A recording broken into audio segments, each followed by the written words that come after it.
We have with us Dr. Pierre Pepin, who is a renowned artist from USA, and he has been a visiting faculty to all the top-notch colleges in the US. We would like to know about his experience in India, especially in Arena 17 workshop. Sir, how did you find India? Well, I can say that this time, because we were doing a workshop by Skype, I really appreciate the spirit of India.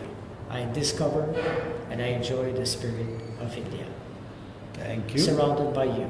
Yeah, thank you very much. And how was the workshop in Arena 17 here? We had such a fun. We had such a fun. And I think that the student really understood what was the reason of the exercise, the issue of how to listen, look, observe, and be there actively, interactively. So the majority of my exercise was interactive for that reason. I made a difference between a workshop and talking. I'm really a person who works on the scene, behind the scene. Behind the scene means that everything needs to be done behind the scene. The student need to at least know the reason we are doing that specific step.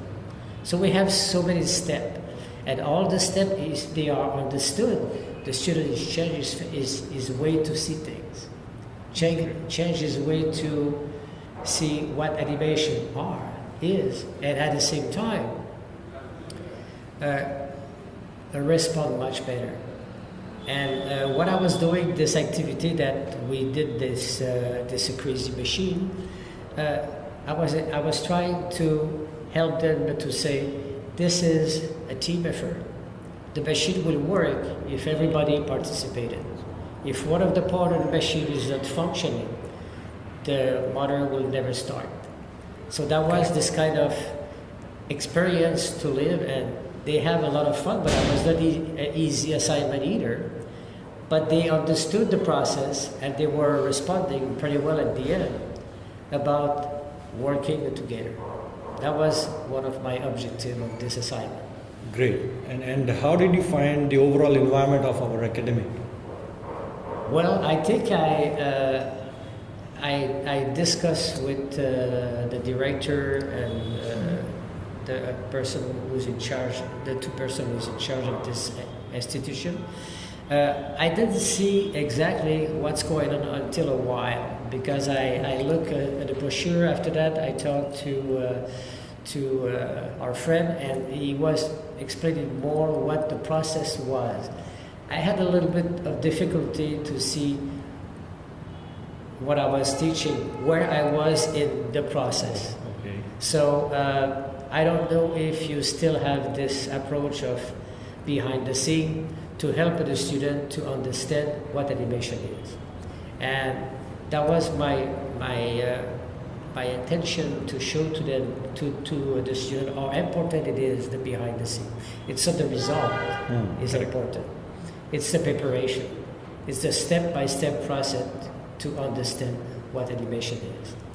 Sir, I would like to ask, you have seen so many students all across the world. Yes. So what quality in our student is different from the other students of the world? Okay.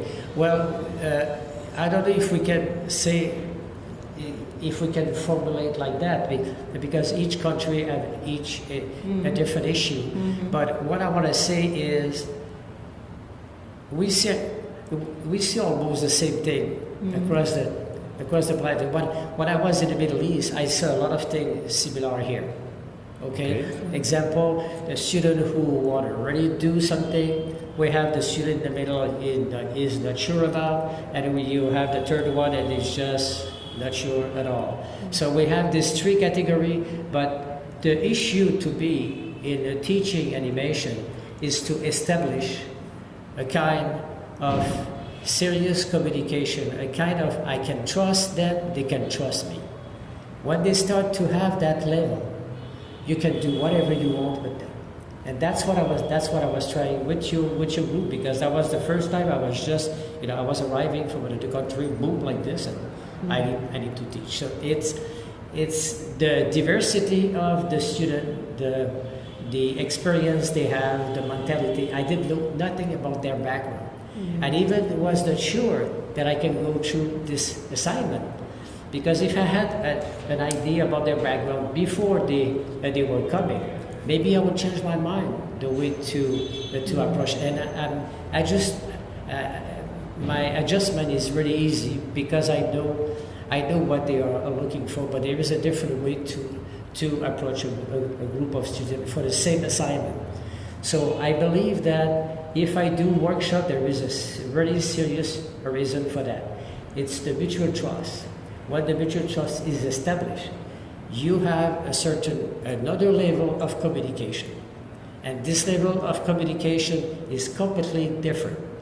But the professor who was following me here and at the university, they realized that when I did the critique, I was not the same person. Well, because they knows what I was asking for them, and they knows what they were giving to me. So next time we'll have a big time for you. Not only 2 days, we'll have 4 days a week for you. Okay. Then you'll be able to get to know the students and establish a contact. Yes, because I did. I was very close to your student at the end. They were coming, talking to me outside. They were saying, "Well, you need to come back." Yes, I had a simple. I had feedback from the students. I would say they said, okay, "You had a great energy. You had a great aura." And the message you wanted to deliver to them was very clear, regardless of the language. And learn to be positive. Yeah. Yep. This is a thing that I insist to all my students. If there is in trouble, you don't need to do a drama. We can sit and discuss and see if we can fix that. If I'm close to the student, it's because it's this mutual trust I was talking to you, and it's functioning, because the other professor who was with me was telling me, "Wow, you did so much with them." I didn't do necessarily so much. I was with them. That's the difference. Academically, we can talk. In the work, this is the reality. I'm a guy from the reality. The basic. But that's not exclude that I can talk too.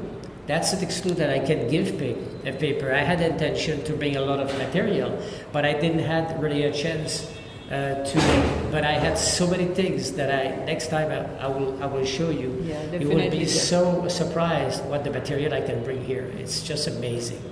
But at the same time, I don't know the criteria of your student when they arrive here. What do you expect from them when they arrive the first time? What they have as a background when they arrive over here. I realize that some can't draw at all. So what you do storyboarding, and there is no drawing. They can't do a storyboarding. So we need to develop a technique can facilitate them to use use the drawing. They use the camera. They use their cell phone. They create their storyboarding one by one, put on a wall. We can talk about the same thing and the description of each square. So I did that in the Middle East because they were not drawing.